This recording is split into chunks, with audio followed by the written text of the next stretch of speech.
حضرت عباس رضی اللہ تعالیٰ عنہ سے روایت ہے کہ رسول اللہ صلی اللہ علیہ وآلہ وسلم نے فرمایا، جو شخص اللہ کی رضا کے لیے ایک دن کا اعتکاف کرتا ہے تو اللہ تعالیٰ اس کے اور جہنم کے درمیان 3 خندقوں کو آڑ بنا دے گا۔ ایک خندق کی مسافت آسمان و زمین کی درمیانی مسافت سے بھی زیادہ چوڑی ہے۔ ایک دن کے اعتکاف کی یہ فضیلت ہے تو رمضان المبارک کے آخری عشرے کے اعتکاف کی کیا فضیلت ہوگی۔ خوش قسمت ہیں وہ لوگ جو رمضان کی مبارک گھڑیوں میں اعتکاف کرتے ہیں اور مذکورہ فضیلت کے مستحق قرار پاتے ہیں۔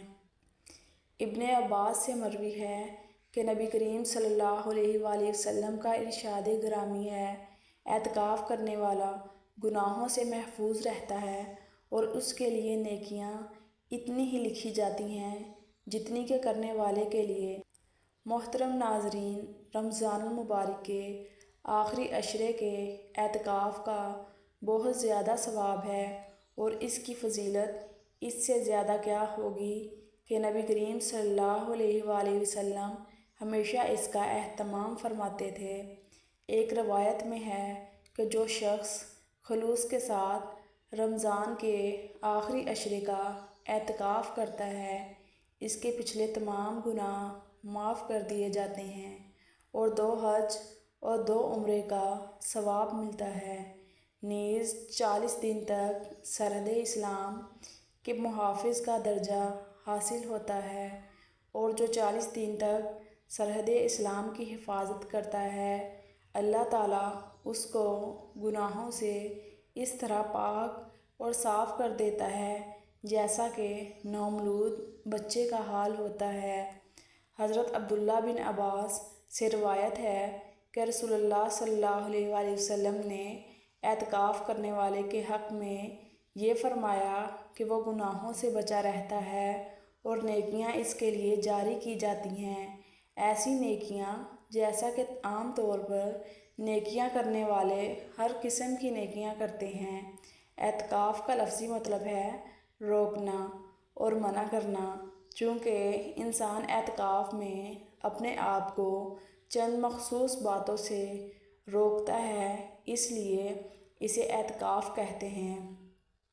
اعتکاف رمضان المبارک کے آخری عشرے میں ہوتا ہے، یعنی 20ویں روزے کی شام کو غروب آفتاب سے شروع ہوتا ہے اور عید کا چاند نظر آنے پر ختم ہو جاتا ہے۔ یہ اعتکاف سنت موقدہ و اولی الکفایہ ہے، یعنی کسی بستی اور محلہ میں سے ایک آدمی بھی اعتکاف کر لے تو سب کے ذمہ سے اتر گیا، اور اگر بستی یا محلے میں سے کسی نے بھی اعتکاف نہ کیا تو وہاں کے تمام مسلمان گنہگار ہوں گے۔ مرد کے اعتکاف کا طریقہ یہ ہے کہ 20ویں روزے کی شام کو مغرب سے پہلے مسجد میں داخل ہو اور پھر عید کا چاند نظر آنے پر مسجد سے باہر نکلے۔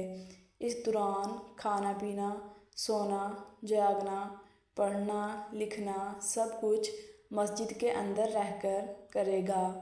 البتہ ضروری حاجت کے لیے مسجد سے باہر نکل سکتا ہے۔ اگر بغیر عذر کے ایک لمحے کے لیے بھی باہر نکلا تو اعتکاف ٹوٹ جائے گا۔ عورت کے اعتکاف کا طریقہ یہ ہے کہ وہ اپنے گھر کے کسی کمرے میں یا کسی کمرے کی ایک مخصوص کونے میں ٹھہر جائے، وہیں کھائے پیے، وہیں سوئے، صرف ضروری حاجت کے لیے اپنی جگہ سے باہر جا سکتی ہے۔ یہاں یہ بات ضرور یاد رکھنی چاہیے کہ بعض لوگوں میں یہ بات مشہور ہے کہ اعتکاف کی حالت میں بالکل خاموش رہنا چاہیے۔ یہ غلط ہے، بلکہ اعتکاف کی حالت میں بالکل خاموش ہو جانا اور خاموشی کو عبادت سمجھنا مکروہ ہے، لیکن فضول باتیں کرنا بھی مکروہ ہے۔ دین کی باتیں کریں، اچھی اور پاکیزہ گفتگو کی مکمل اجازت ہے۔ اب یہ بات بھی سامنے رکھنی چاہیے کہ اعتکاف کی حالت میں کیا کرنا چاہیے، تو اس میں عام حضرات کے لیے یہی مناسب ہے کہ وہ جو بھی نیک کام ہو وہ کریں، مثلاً نوافل پڑھیں، قرآن کریم کی تلاوت کریں، درود شریف کثرت سے پڑھیں اور اچھی کتابوں کا مطالعہ کریں۔ اور جو حضرات تعلیم یافتہ ہیں ان کے لیے مناسب یہ ہے کہ وہ روزانہ کم از کم 1 پارہ تلاوت کریں اور پھر اس کے بعد اسی پارے کی تفسیر اور ترجمے کا مطالعہ کریں۔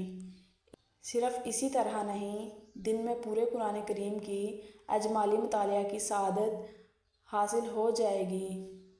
جب ہم حضور اکرم صلی اللہ علیہ وآلہ وسلم کی احادیث مبارکہ کا مطالعہ کرتے ہیں تو ہمیں اعتکاف کے بڑے فضائل معلوم ہوتے ہیں، جس سے ذہن میں اعتکاف کی اہمیت پیدا ہوتی ہے۔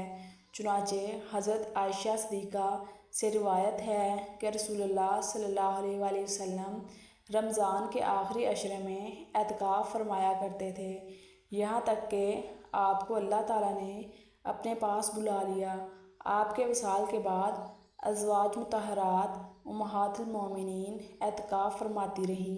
ایک اور موقع پر ارشاد نبوی صلی اللہ علیہ وآلہ وسلم ہوا، فرمایا جو شخص ایک دن بھی اللہ کی رضا اور خوشنودی کے لیے اعتکاف کرتا ہے تو اللہ اس شخص کے اور دوزخ کے درمیان 3 ایسی خندقوں کے برابر دیوار قائم فرما دیتا ہے جن خندقوں کا فاصلہ زمین و آسمان کے فاصلے سے بھی زیادہ ہے۔ ایک روایت میں بڑی اہم حدیث آتی ہے، فرمایا رسول اللہ صلی اللہ علیہ وسلم نے جو شخص رمضان کے آخری عشرے میں اعتکاف کرے تو اسے 2 حج اور دوسروں کے برابر ثواب ملے گا۔ جیسا کہ ابھی معلوم ہوا کہ اعتکاف کی حالت میں انسان مسجد سے باہر نہیں نکل سکتا سوائے حاجت کی ضرورت کے، لہٰذا بہت سے ایسے کام ہیں جنہیں انسان مسجد سے باہر کرتا ہے تو اسے ثواب ملتا ہے، لیکن اعتکاف کی حالت میں وہ کام نہیں کر سکتا۔ مثلاً نہ کسی کی عیادت کے لیے جا سکتا ہے، نہ کسی جنازے کے ساتھ جا سکتا ہے، نہ کسی کی خیر خواہی وغیرہ کے لیے جا سکتا ہے۔ تو اس کے بارے میں حضرت عبداللہ بن عباس سے روایت ہے کہ رسول اللہ صلی اللہ علیہ وآلہ وسلم نے فرمایا اعتکاف کرنے والا گناہوں سے تو محفوظ رہتا ہی ہے اور اس کے لیے نیکیاں اتنی ہی لکھی جاتی ہیں جتنی کرنے والے کے لیے۔ اللہ رب العزت ہمیں رمضان المبارک کے آخری عشرے میں اعتکاف کر کے نیکیاں سمیٹنے اور گناہ مٹانے کی توفیق نصیب فرمائے۔